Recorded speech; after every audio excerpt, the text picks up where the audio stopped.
Public water సౌకర్యం కల్పించడం కానీ, ఈ మురుగు నీటిని బయట తరలించడం, సివరేజ్ ట్యాంకులు పెట్టడం కానీ, వాటికి సంబంధించి కేంద్ర ప్రభుత్వం ఈ పథకాన్ని ప్రత్యేకంగా తీసుకొచ్చింది.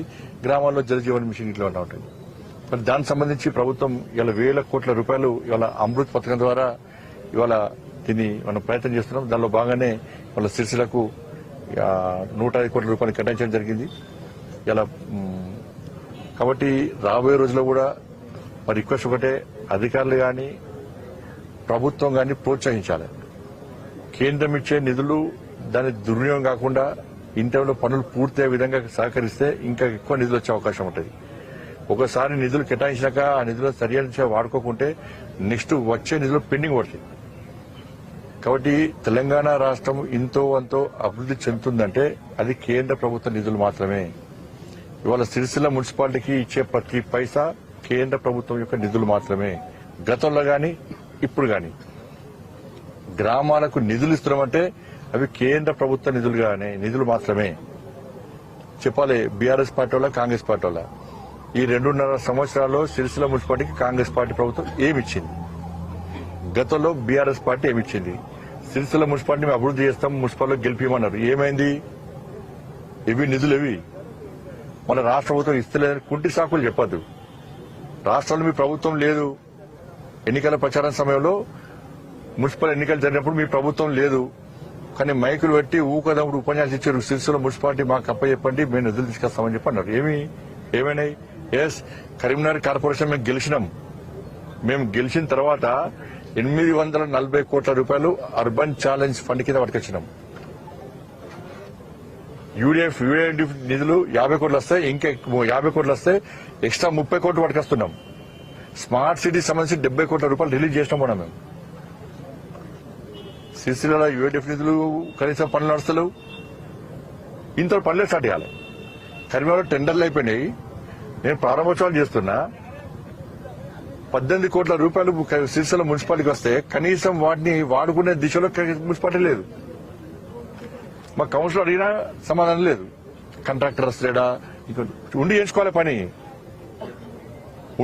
పని, శ్రద్ధ ఉండాలి. కరీంనగర్ లో యూఐడిఎఫ్ పనులు ఎందుకు ప్రారంభమైనాయి? ఇక్కడ ఎందుకు ప్రారంభమవుతలేవు? మా పనులు ప్రారంభమైనాయి కరీంనగర్లో. ప్లస్ ఇంకా 30 కోట్ల రూపాయలు అదనంగా ఇచ్చే ప్రయత్నం చేస్తున్నాం.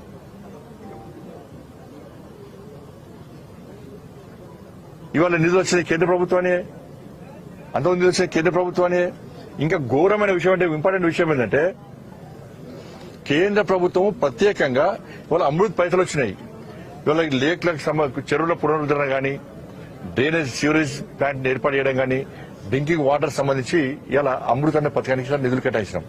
ఇట్లాగనే 15th ఫైనాన్స్ ఎంత మూర్ఖత గత ప్రభుత్వం కానీ ఈ ప్రభుత్వం కానీ సర్పంచ్లను కానీ చైర్మన్లను కానీ ఎట్లా వేధిస్తున్నారంటే, 15th ఫైనాన్స్ నిధులు గ్రామాల అభివృద్ధి కోసం, అభివృద్ధి పనుల కోసం మాత్రమే 15th ఫైనాన్స్ నిధులు కేంద్ర ప్రభుత్వం కేటాయించింది. ఇవాళ రాష్ట్ర ప్రభుత్వం ఏమి బెదిరిస్తున్నది? లేదు సర్పంచ్లు కానీ వీళ్ళందరూ కానీ కరెంటు బిల్లు కట్టాలి, వాళ్ళ శాలరీస్ ఇవ్వాలి, వాళ్ళ పెండింగ్ బకాయిలు చెల్లించాలి, లేబర్ శానిటేషన్ లేబర్ జీతాలు ఇవ్వాలి. వీటి కోసం అయితే కేంద్ర ప్రభుత్వం, నేను మళ్ళీ చెప్తున్నా, రాష్ట్ర ప్రభుత్వం నేను డిమాండ్ చేస్తున్నా, 15th ఫైనాన్స్ నిధులు ఇట్లా నేను మళ్ళా బండి సంజయ్ ఇట్లా మాట్లాడాడు అట్లా మాట్లాడాడు అనుకున్నా నాకేమి ఇబ్బంది లేదు.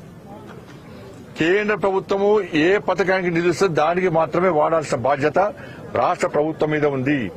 15th ఫైనాన్స్ నిధులు గ్రామాల అభివృద్ధి కోసం మాత్రమే, అభివృద్ధి పనుల కోసం మాత్రమే వాడండి. లేకుంటే కేంద్ర ప్రభుత్వం లేఖ నేను రాస్తే వచ్చే నిధులు అవుతాయి. అధికారం రాకముందు మేము అప్పులు తీరుస్తాం, మేము అభివృద్ధి చేస్తామనంటే రాష్ట్రం ఏడవే. మరి 15th ఫైనాన్స్ నిధులు సర్పంచ్లకు రూపాయి అయిపోతుంది. మీరు పాత సర్పంచ్లు అప్పుల పాలయ్యారు, ఈ సర్పంచ్లకు ఒక పైసా అయిపోతుంది. కేంద్రం ఇచ్చిన నిధులు మనం డైవర్ట్ చేస్తాంటే సర్పంచ్ ఎట్లా పని చేయాలి? ఓ తట్ట మూరం పోయలేని పరిస్థితి సర్పంచ్లో ఉన్నది. అది ఏ పార్టీ సర్పంచ్ అయినా కానీ తట్ట మూరం పోయలేని పరిస్థితి, శానిటేషన్ సిబ్బంది జీతాలు ఇవ్వలేని పరిస్థితి, కరెంటు బిల్లులు చెల్లి దాని ప్రత్యేకంగా నిధులు కేటాయించాలి రాష్ట్ర ప్రభుత్వం. ఎంత బకాయి ఉంది గ్రామ పంచాయతీ కరెంటు బిల్లు, శానిటేషన్ లేబర్కు ఎంత బకాయిలు ఉన్నాయి, ప్రత్యేక నిధులు కేటాయించండి, బడ్జెట్ కేటాయించండి. అరే కేంద్ర ప్రభుత్వం అభివృద్ధి కోసం నిధులు ఇస్తే మీరు దాన్ని డైవర్ట్ చేసి మొత్తం హుకుం జారీ చేస్తున్నారు, రిటర్న్ ఆదేశాలు ఇస్తున్నారు. ఇది నిబంధన విరుద్ధం. ఇది సర్పంచులు అయ్యో మొర ముత్తుకుంటున్నారు ఇవాళ.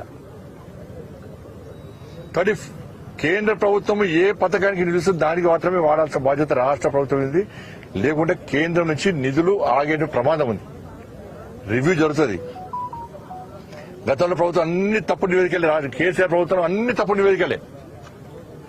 డబుల్ బెడ్రూమ్లు ఎన్ని ఇచ్చిన 2,40,000 డబుల్ బెడ్రూమ్ ఇచ్చిన తెలంగాణకు. కేసీఆర్ ప్రభుత్వంలో ఎన్ని ఇచ్చినంటే 2.5 లక్షలు ఇచ్చేసాం సార్ అన్నారు. కేంద్ర ప్రభుత్వం పైసలు వాడుకున్నారు. మళ్ళీ నేను పోయి లేఖ రాసిన అంత ఫేక్ ఇదంతా. ఇది కేసీఆర్ ప్రభుత్వం మోసం చేస్తున్నది. డబుల్ బెడ్రూమ్ ఇక్కడ ఇస్తలేదు అని చెప్పి నేను కేంద్ర ప్రభుత్వం నుంచి మళ్ళీ లేఖ రాయించిన. ఏమని రాయించిన? 2,40,000 ఇళ్లు కేటాయిస్తే మీరు అన్ని ఇచ్చినట్టున్నారు కదా, ఆ బెనిఫిషియర్స్ లిస్ట్ ఇవ్వమని రాసిన నేను. కథ అయిపోయి కథ. బెనిఫిషియర్స్ 2,40,000 లిస్ట్ ఇవ్వండి, లిస్ట్ లేదు. కాబట్టి 15th ఫైనాన్స్ నిధులను డైవర్ట్ చేయొద్దని చెప్పి నేను రాష్ట్ర ప్రభుత్వాన్ని డిమాండ్ చేస్తున్నాను. ఇప్పుడు 15th ఫైనాన్స్ డబ్బులు మీరు రిపోర్ట్ రానా? డబ్బులు అధికారుల అకౌంట్లు వేసుకున్నారు. అదే మారుతున్నాయి. నేను ఆజమాయిషి హుకుం జారీ చేస్తున్నారు. అది కరెక్ట్ కాదని అంటున్నా. గతంలో కేసీఆర్ ప్రభుత్వం ఏం చేసింది? మొత్తం చెక్కులు ఆపుకున్నది.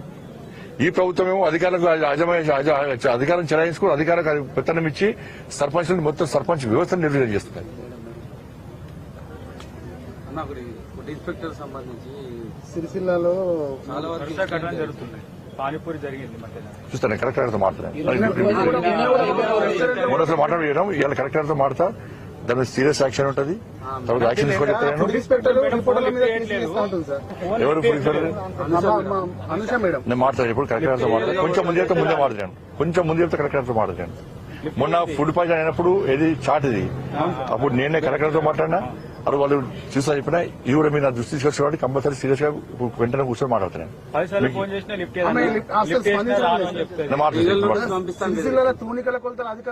వీళ్ళకి లీగల్ పెద్ద కొత్తనే ఏం కాదు, మనం భయపడతాం. ధన్యవాదాలు.